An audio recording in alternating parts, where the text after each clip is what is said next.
ನಟ ಪ್ರಕಾಶ್ ರೈ ಸಲ್ಲಿಸಿದ್ದ ಮಾನನಷ್ಟ ಪ್ರಕರಣ ಸಂಬಂಧಪಟ್ಟಂತೆ ಜನಪ್ರತಿನಿಧಿಗಳ ವಿಶೇಷ ಕೋರ್ಟ್ಗೆ ಪ್ರತಾಪ್ ಸಿಂಹ ಹಾಜರಾಗಿದ್ದಾರೆ. ಇದು ಸಂಬಂಧಪಟ್ಟಂತೆ ಬ್ರೇಕಿಂಗ್ ನ್ಯೂಸ್ ಬರ್ತಿದೆ.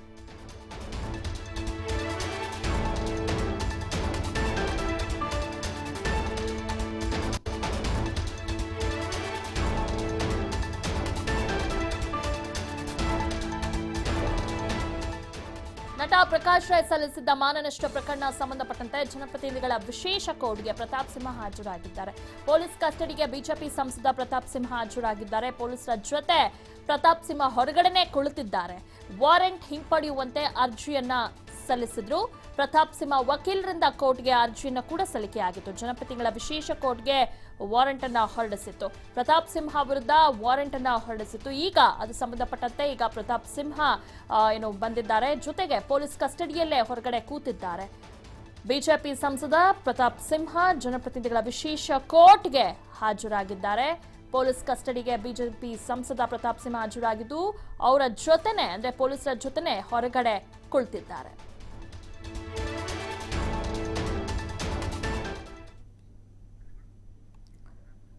ನಟ ಪ್ರಕಾಶ್ ರೈ ಸಲ್ಲಿಸಿದ್ದ ಮಾನನಷ್ಟ ಪ್ರಕರಣ ಸಂಬಂಧಪಟ್ಟಂತೆ ಜನಪ್ರತಿನಿಧಿಗಳ ವಿಶೇಷ ಕೋರ್ಟ್ಗೆ ಪ್ರತಾಪ್ ಸಿಂಹ ಹಾಜರಾಗಿದ್ದಾರೆ.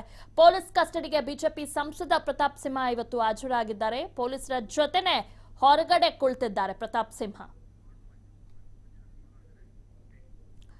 ಓಕೆ, ಬಗ್ಗೆ ಹೆಚ್ಚಿನ ಮಾಹಿತಿಯನ್ನ ನೀಡ್ತಾರೆ ನಮ್ಮ ಪ್ರತಿನಿಧಿ ಮಂಜುನಾಥ್. ಪ್ರಕಾಶ್ ರೈ ಸಲ್ಲಿಸಿದ ಮಾನನಷ್ಟ ಪ್ರಕರಣ ಸಂಬಂಧಪಟ್ಟಂತೆ ಲೇಟೆಸ್ಟ್ ಅಪ್ಡೇಟ್ಸ್ ಏನಿದೆ?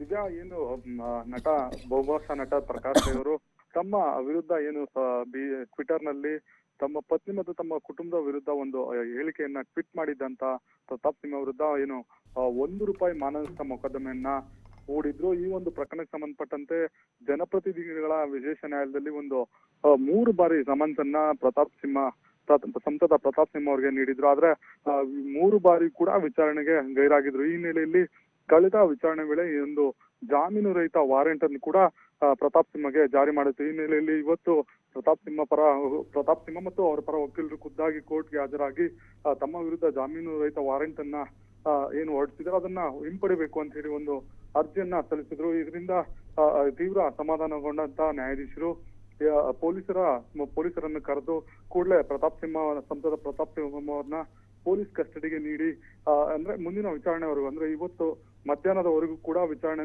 ನಡೆಸುವ ಸಾಧ್ಯತೆ ಇರುತ್ತೆ. ಆ ಪ್ರತಾಪ್ ಸಿಂಹ ಸಲ್ಲಿಸಿರುವ ಅರ್ಜಿ ವಿಚಾರಣೆ, ಹಾಗಾಗಿ ಅಲ್ಲಿವರೆಗೂ ಕೂಡ ಪೊಲೀಸರ ವಶಕ್ಕೆ ನೀಡಿರುವಂತದ್ದು. ಪ್ರಮುಖವಾಗಿ 3 ಬಾರಿ ವಾರೆಂಟ್ ಅನ್ನ ಅಂದ್ರೆ ಸಮನ್ಸ್ ಅನ್ನ ನೀಡಿದ್ರು ಕೂಡ ಗೈರಾಗಿರೋದು.